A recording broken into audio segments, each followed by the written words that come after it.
Donc voilà, le résumé, c'est celui-là. Je vais le refaire sur un autre paragraphe.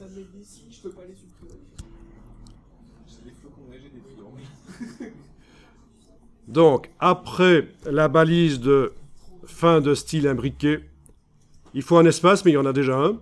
Il faut insérer après cet espace, donc vous le voyez l'espace là, après la balise de fin de style imbriqué, le backslash là, vous avez un espace. Après cet espace, vous devez insérer le carré en allant dans texte glyphe et en allant double-cliquer sur le carré pour l'insérer. Voilà, il s'insère. Et après, vous mettez un espace encore. Donc c'est ça l'idée, c'est que, en effet, pour avoir ce carré, il faudra au moins... oui, mais on peut le faire par copier-coller aussi après, quand c'est bon.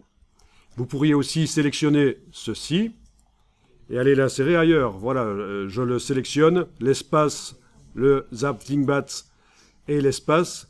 Je fais commande C pour copier et je vais ailleurs, là où j'ai un caractère inséré. Je sélectionne l'espace là. Attention, ne sélectionnez pas le carré parce que ça, c'est la première lettre du mot, du vrai mot du paragraphe. Hein. Ça fait vraiment partie d'un mot du paragraphe. C'est du faux latin ici, ça ne se voit pas, mais parce que vous ne savez pas lire, mais du faux latin.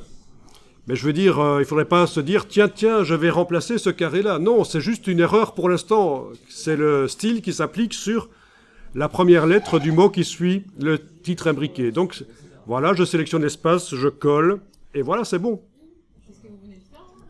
Donc, je viens de sélectionner l'espace après la balise de fin de style imbriqué.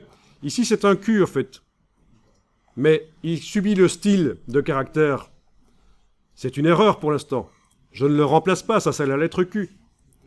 Je sélectionne ça, je colle, et voilà. La lettre Q apparaît normalement, et... Waouh.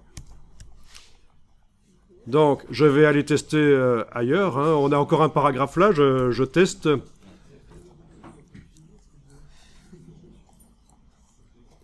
Je clique n'importe où dans ce paragraphe-là. Il n'y a pas besoin de faire à la méthode débutant, sélectionner tout le paragraphe.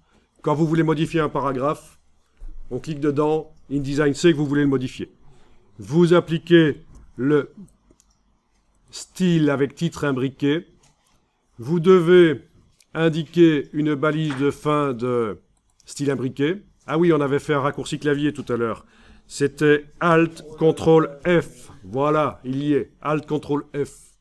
Ensuite, sélectionnez l'espace qui est là, coller, et c'est bon. Donc vous voyez ce que je colle. Je colle quelque chose que j'ai été copié d'un paragraphe où ça fonctionnait bien. J'ai été sélectionné tout à l'heure l'espace, le Zapdingbat, l'espace.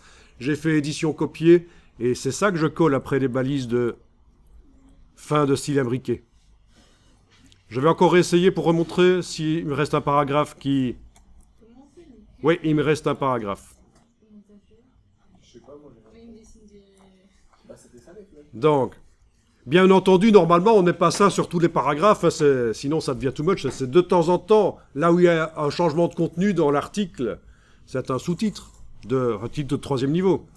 Mais pour l'explication, je vais me retrouver finalement avec une page qui a partout... qui démarre partout comme ça, avec un sous-titre imbriqué, donc c'est un peu pourri, mais bon. Donc, je clique dans le paragraphe, j'applique le style avec titre imbriqué, je dois indiquer où se termine le titre, il se termine là par exemple, je fais un Alt, CTRL, F chez moi, ou si vous n'avez pas le raccourci clavier, ce sera clic droit, insérer un caractère spécial, autre, fin de style imbriqué ici.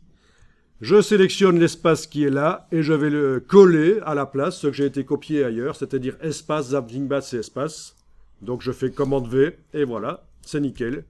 Vous avez au niveau du look quelque chose qui ressemble à ce que vous connaissez peut-être dans certains magazines, des styles imbriqués comme ça se fait. Mais pas autant que j'ai fait sur la page ici, parce que j'ai démontré ici. Ok, vous enregistrez le document quand c'est fait.